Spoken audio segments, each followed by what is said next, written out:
Hello दोस्तों, नमस्कार। लक्ष्य क्लासेज में आपका स्वागत है। तो दोस्तों, आज हम राजस्थान के वन्य जीव अभ्यारण्य यानी राजस्थान के अंदर मुख्य इम्पोर्टेंट जो अभ्यारण्य हैं उनके बारे में हम पढ़ेंगे, यानी टू द पॉइंट। ओके दोस्तों, यानी स्मार्ट तरीके से पढ़ेंगे। पहला अभ्यारण्य कौन सा है? राष्ट्रीय मरु अभ्यारण्य।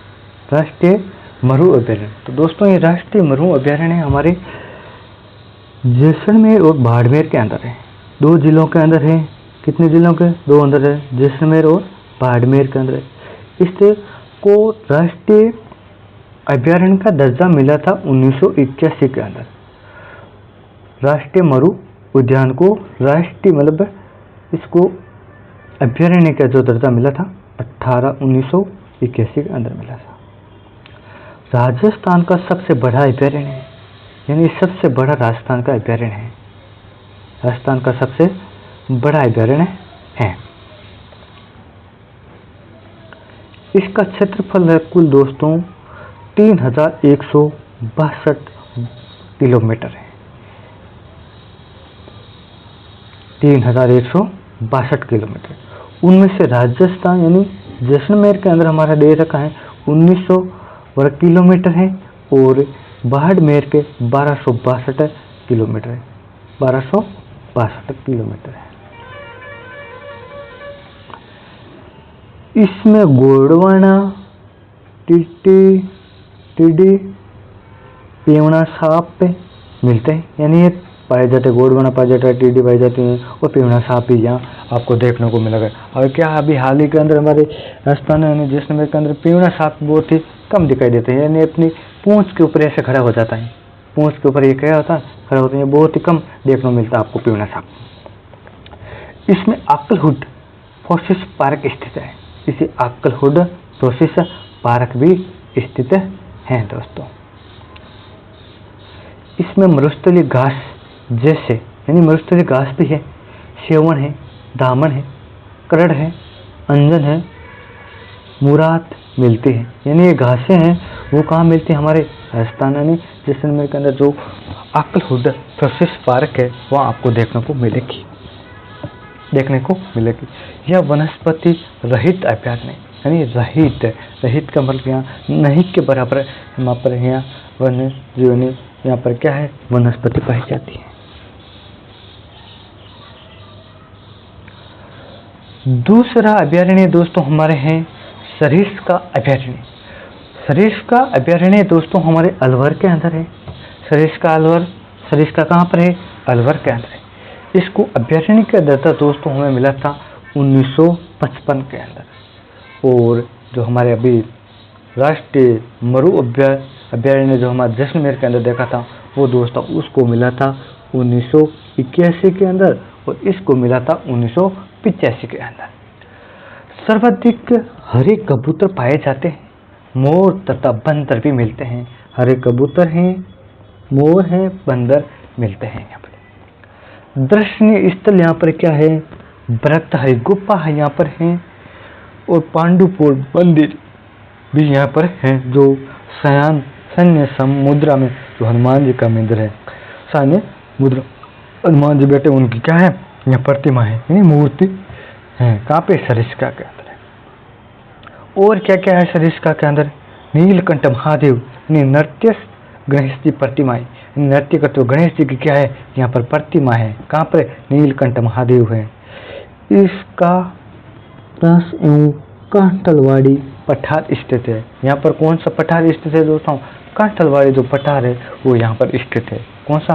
कंकनवाड़ी। कौन सा है? कंकनवाड़ी है पठार है जो यहाँ का है सरिस्का अंदर स्थित है। तीसरा अभ्यारण्य है सरिस्का ए अभ्यारण्य। वो सरिस्का है, ये सरिस्का ए। ये भी कहाँ पर है दोस्तों? अलवर में। लेकिन इसको अभ्यारण्य को हमारे दर्जा मिला था 2012 के अंदर इसका दर्जा मिला था। ये सबसे छोटा अभ्यारण्य है, यानी राजस्थान का सबसे छोटा अभ्यारण्य सरिस्का ए अभ्यारण्य है। ये लगभग आपके 5 किलोमीटर में फैला हुआ है।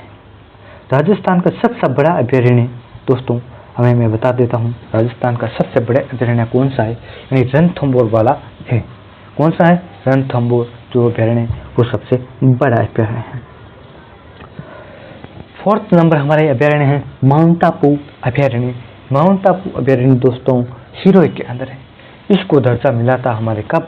1960 के अंदर। यानी राष्ट्रीय मरु अभयारण्य दोस्तों मैं बता देता हूँ हमको 1981 में मिला, और राष्ट्रीय मरु उद्यान है सरिस्का अभयारण्य उसको मिला था 1955 के अंदर मिला था। और सरिस्का अभयारण्य अभयारण्य था उसको मिला था 2012 के अंदर मिला। 2012 के अंदर इसको क्या मिला था? राष्ट्रीय मरु उद्यान के मिला था। इसको दर्जा 1960 के अंदर मिला था। किसको? माउंट आबू। राजस्थान का सबसे ऊंचा अभयारण्य इसको कहा जाता है। कौन सा? मरु अभयारण्य यानी माउंट आबू वाला सबसे ऊंचा है राजस्थान के अंदर। कहाँ है? सबसे ऊंचा है। जंगली मुर्गियां पाई जाती हैं दोस्तों, यहाँ जंगली मुर्गियां आपको देखने को मिलेगी। 100 से अधिक पक्षी प्रजाति पाई जाती है यहाँ पर। कहाँ पाई जाती है? माउंट आबू अभयारण्य के अंदर 100 से अधिक आपको क्या है पक्षी की प्रजातियां मिल जाती हैं यहाँ पर। ये राजस्थान का प्रथम इको सिस्टेमी जोन्स है। इको सिस्टेमी जोन्स है। कौन सा? एक यानी प्रथम यहाँ पे होता है।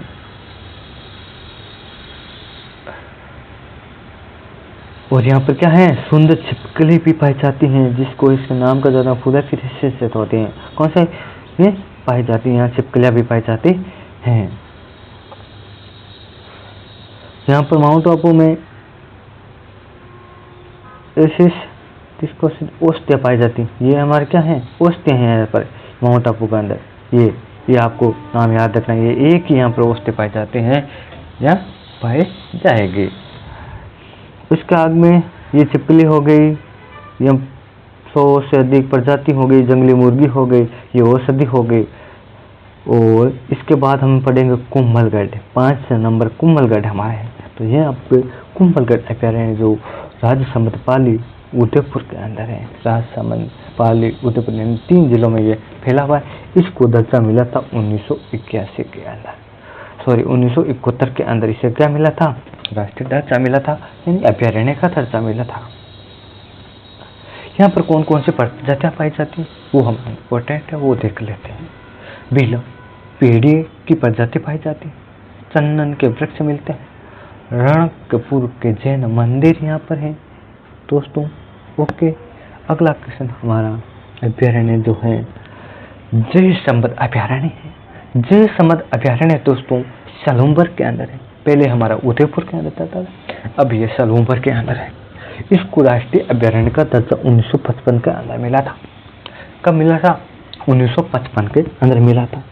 इसमें जलचरों की बस्ती अभयारण्य भी कहा जाता है। इस अभयारण्य के जलचरों की बस्ती कहा जाता है। कौन से अभयारण्य को?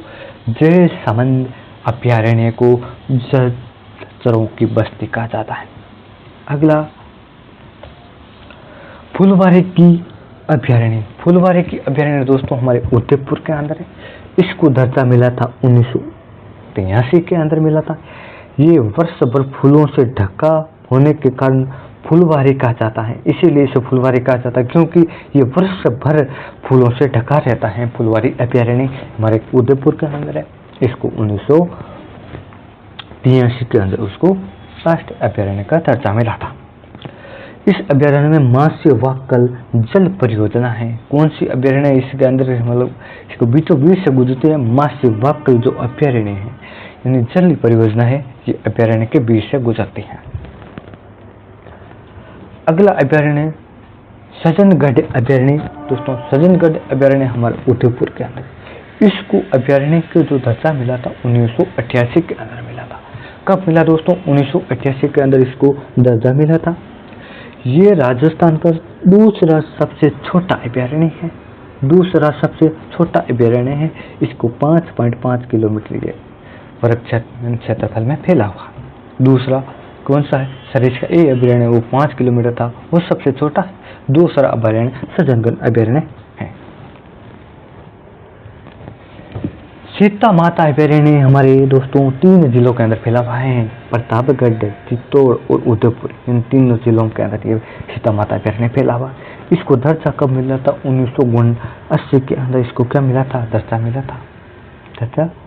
था। यहाँ पर कौन कौन से क्या पाए जाते हैं वो हम इसके इम्पोर्टेंट देखते हैं। सर्वाधिक जैव विविधता पाई जाती है। यहाँ पर सर्वाधिक जैव विविधता पाई जाती है। सर्वाधिक सागवान पाए जाते हैं, सागवान के वृक्ष पाए जाते हैं। सर्वाधिक औषधियाँ पाई जाती हैं, सर्वाधिक औषधियाँ। चित्तल की मातृभूमि है, चित्तल की क्या है? मातृभूमि। उड़न गिलहरी पाई जाती है जिसका वैज्ञानिक नाम है रेड फ्लाइंग स्क्विरल है, और पेटोसिरिस्टा एल्वेरिडो इसका क्या है? वैज्ञानिक नाम है। ये आपको वैज्ञानिक नाम आपको पूछा जा सकता है, आपको वैज्ञानिक उड़न गिलहरी का नाम याद होना चाहिए दोस्तों। झरने हैं दोस्तों, यहाँ पर लव और कुश 2 झरने हैं, लव और कुश। हिमालय पर्वतमाला के बाद यहाँ सर्वाधिक औषधि पाई जाती है। या तो सबसे पहले फर्स्ट नंबर हमारे हिमालय है, उसके बाद में यहाँ पाई जाती हैं। कहाँ पे पाई जाती हैं? अभी हमें देखा था, यानी प्रतापगढ़, चित्तौड़ और उदयपुर के अंदर। अगला अभयारण्य है भैंसरोडगढ़ अभयारण्य, ये हमारे चित्तौड़गढ़ के अंदर। इसको अभयारण्य को जो दर्जा मिला था 1983 के अंदर, उसको अभयारण्य का दर्जा मिला था। इसमें जूलिया जलप्रपात निर्मित है। जूलिया जलप्रपात कहाँ निर्मित है? भैंसरोडगढ़ अभयारण्य के अंदर आता है। यहाँ तेज तरार एवं नुकीली घाटियों के लिए प्रसिद्ध है। यहाँ तेज तरार नुकीली घाटियाँ पाई जाती हैं, यहाँ पर इसे प्रसिद्ध है। इसमें मानदेसरा पठार है यहाँ पर, मानदेसरा। और मानदेसरा कहाँ पर है दोस्तों? ये मानदेसरा हमारे भैंसरोडगढ़ अभयारण्य के अंदर है, मानदेसरा। बरसी अभयारण्य, ये भी हमारे चित्तौड़गढ़ के अंदर है। कौन सा? बरसी अभयारण्य। बरसी अभयारण्य चित्तौड़गढ़ के अंदर है। इसको दर्जा मिला था 1988 के अंदर, इसको अभयारण्य का दर्जा मिल गया था। ये अभयारण्य अरावली पर्वतमाला तथा विंध्याचल पर्वतमाला के संगम पर स्थित है। कहाँ पर? अरावली पर्वतमाला और विंध्याचल पर्वतमाला के संगम पर स्थित है। कौन सा? बरसी अभयारण्य चित्तौड़गढ़ के अंदर है। इसको मान्यता मिली थी 1988 के अंदर मिली थी। अगला अभयारण्य है दर्रा अभयारण्य। दर्रा अभयारण्य दोस्तों कोटा झालावाड़ के अंदर है, कोटा और झालावाड़ के अंदर है। इसको अभयारण्य का दोस्तों दर्जा मिला था 1955 के अंदर मिला था। यह अभयारण्य घड़ियाल के संरक्षण के लिए बनाया गया। घड़ियाल अभयारण्य यानी घड़ियाल के संरक्षण के लिए अभयारण्य बनाया गया। कौन सा? दर्रा अभयारण्य है, जो घड़ियाल जो एक प्रजाति है पक्षियों की, उसके लिए यह बनाया गया है। अगला अभयारण्य है जवाहर सागर अभयारण्य, ये कोटा के अंदर है। जवाहर सागर अभयारण्य, इस अभयारण्य को हमें दर्जा मिला था 1975 के अंदर, जो कोटा के अंदर है। कब दर्जा मिला था? 1975 के अंदर इसको दर्जा मिल गया था। यह अभयारण्य घड़ियाल की संरक्षण के लिए बनाया गया। पहले वाला कौन सा? दर्जा भी इसके लिए है कि घड़ियाल के संरक्षण के लिए, और ये और कौन सा? जवाहर सागर भी क्या है? घड़ियाल के लिए है। यह राजस्थान का प्रथम सर्प उद्यान है। यहाँ सर्प बहुत ज़्यादा पाए जाते हैं, सांप पाए जाते हैं, आपको देखने को यहाँ मिल सकते हैं। राष्ट्रीय चंबल घड़ियाल अभयारण्य, कौन सा आया है? राष्ट्रीय चंबल घड़ियाल उद्यान। तो दोस्तों ये हमारे कोटा, भीलवाड़ा, उत्सवी, माधोपुर, करौली और धौलपुर 5 जिलों के अंदर ये पाया जाता है। कौन सा? राष्ट्रीय चंबल घड़ियाल अभयारण्य है। इसको दोस्तों जो अभयारण्य को जो दर्जा मिला है 1979 के अंदर मिला था। 1979 के अंदर इसको अभयारण्य का दर्जा मिला था। घड़ियाल संरक्षण के लिए बनाया गया। ये भी क्या है? घड़ियाल संरक्षण के लिए बनाया गया है। 3 राज्यों से विस्तृत है, इन 3 राज्यों के अंदर ये फैला हुआ है घड़ियाल राज्य। मध्य प्रदेश, राजस्थान, उत्तर प्रदेश के अंदर ये फैला हुआ है दोस्तों। और इसके अंदर क्या है हम देखते हैं। इस अभयारण्य में गंगाई डॉल्फिन मिलते हैं, जो भारत के राष्ट्रीय जलीय जीव हैं। यानी घड़ियाल जो को है, डॉल्फिन मछली है जो जिसको क्या है यहाँ मिल जाते हैं। कौन से अभ्यारण्य? राष्ट्रीय चंबल घड़ियाल अभ्यारण्य के अंदर पाए जाते हैं दोस्तों। अगला अभ्यारण्य है रामगढ़ विषधारी अभ्यारण्य जो हमारे बूंदी के अंदर है। इसको दर्जा मिला था 1982 के अंदर मिला था, 1982 का इसको अभ्यारण्य के दर्जा का मिल गया। ये राजसमंद वाला रामगढ़ विषधारी बूंदी के 1982 के अंदर इसको क्या मिल गया था? दर्जा मिल गया। ये परियोजना में चौथी भाग परियोजना भी है। कौन सी है? चौथी भाग परियोजना भी है। और ये जो जून 2022 के अंदर भी शामिल है, 2010 में जो शामिल हुआ था। इसको भाग परियोजना में कब शामिल किया गया? 2020 के अंदर, 2022 के अंदर उसको शामिल किया गया था। आगे वाला ये हम घड़ियाल वाला देख लिया, ये हो गया, ये हो गया, ये का नाम है। इसके अंदर हम दोस्तों ये देखते हैं क्या तो मतलब पे शेरगढ़ अभ्यारण्य। शेरगढ़ अभ्यारण्य दोस्तों हमारे कहाँ पर है? 12 के अंदर है। इसको दर्जा मिला था 1983 के अंदर। इसको सांपों का शरण स्थल भी कहा जाता है। कौन सा अभ्यारण्य को सांपों के शरण स्थल कहा जाता है? शेरगढ़ अभ्यारण्य को। यहाँ परवल नदी के किनारे स्थित है। परवल नदी के किनारे क्या है स्थित? ये शेरगढ़ अभ्यारण्य स्थित है। अगला अभ्यारण्य दोस्तों हमारा है केरला देवी अभ्यारण्य जो कहाँ पर स्थित है? करौली और सोईमाधोपुर के अंदर स्थित है। इस अभ्यारण्य को दोस्तों जो दर्जा मिला है 1983 के अंदर मिला। ये धोक जो वन होता है, धोक के वनों के लिए प्रसिद्ध है। धोक कौन से? धोक वनों के लिए कौन सा प्रसिद्ध है? अगला अभ्यारण्य है सोई मान सिंह अभ्यारण्य जो सोईमाधोपुर के अंदर है। और इसको अभ्यारण्य को जो दर्जा मिला 1983 के अंदर मिला था, 1983 के अंदर मिला। और ये भी क्या है? धोक वन के लिए प्रसिद्ध है। धोक होता है, यह धोक एक वहाँ के वन पाए जाते हैं, बहुत ज़्यादा झाड़ियाँ पाई जाती हैं, उसके लिए प्रसिद्ध है। सोईमाधोपुर अभ्यारण्य जो सोईमाधोपुर के अंदर है, इसको दोस्तों दर्जा मिला था 1955 के अंदर, 1955 के अंदर इसको दर्जा मिला था। और 3 अभ्यारण्य और बता दूं आपको। केसर बाग है एक वन विहार है, वन विहार और राम सागर, ये तीनों दोस्तों धौलपुर के अंदर है। इनको 1955 के अंदर मिला था। कौन कौन सा? केसर बाग, वन विहार है और रामगढ़ राम सागर। केसर बाग, वन विहार और ये एक को घर हो गया राम सागर वाला। कौन सा? राम सागर वाला। ये हमारे तीनों मतलब 3 है जो कहाँ पाए जाते हैं? धौलपुर के अंदर है। धौलपुर यानी इसको तीनों को मान्यता कब मिली थी दोस्तों? 1955 के अंदर में इसको मान्यता मिल गई थी। नाहरगढ़ अभ्यारण्य दोस्तों ये जयपुर के अंदर है, नाहरगढ़। और 1980 के अंदर उसको क्या मिली थी मान्यता? किस अभ्यारण्य को? नाहरगढ़ को 1980 के अंदर इसको मान्यता मिल गई थी। जमुआ रामगढ़ अभ्यारण्य भी हमारे क्या है? ये जयपुर के अंदर है। जयपुर ग्रामीण नहीं है, सिर्फ हमारे जयपुर के ही अंदर है। क्योंकि पहले ये बंटवारा तो अभी वापस 41 जिले हो गए, तो ये जयपुर ग्रामीण नहीं, सिर्फ जयपुर ही है, संपूर्ण जयपुर है। तो ये जयपुर के अंदर पाया जाता। और इसको जो मान्यता मिली है 1982 के अंदर मिल गई थी। 1982 के अंदर उसको मान्यता मिली है। और जो अभ्यारण्य मैं आपको बता देता हूँ, बंद बारेटा अभ्यारण्य जो भरतपुर के अंदर है। बंद बारेटा जो अभ्यारण्य है वो भरतपुर के अंदर है। उसको मान्यता मिली थी 1985 के अंदर। 1985 के अंदर जिसको मान्यता मिल गई थी। इस अभ्यारण्य में गरोटा अभ्यारण्य का पक्षी पाया जाता है दोस्तों। कौन सा पक्षी पाया जाता है? यहाँ पर घरौंदा पक्षी होता है। घरौंदा पक्षी होता है, एक प्रजाति इसके अभ्यारण्य। तो क्या है? घरौंदा कहा जाता है, पक्षियों का घरौंदा कहा जाता है यहाँ पर।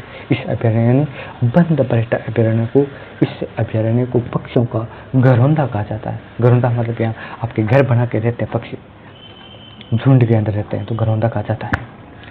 अगला अभ्यारण्य है दोस्तों हमारा तालछापर अभ्यारण्य जो सुजानगढ़ चूरू के अंदर है।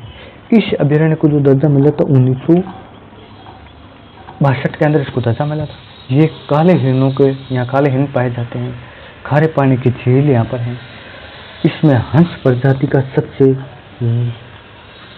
पक्षी है। कौन सा है? पक्षी हैं इसके अंदर पाए जाते हैं। आंशिक आंसर मिलता है यहाँ पर। हंस भी पाए जाते हैं, ठीक है, पक्षी पाए जाते हैं। अगला अभ्यारण्य दोस्तों कौन सा है? यानी रॉयल टोडगढ़ अभ्यारण्य। यहाँ अभ्यारण्य कौन सा है? रोवली अभ्यारण्य है जो टोडगढ़ अभ्यारण्य है। कौन सा? टोडगढ़ अभ्यारण्य। टोडगढ़ हमारे कहाँ? पहले अजमेर के अंदर टोडगढ़ वो एक हमारे चोटी है टोडगढ़, यानी टोडगढ़ अभ्यारण्य है।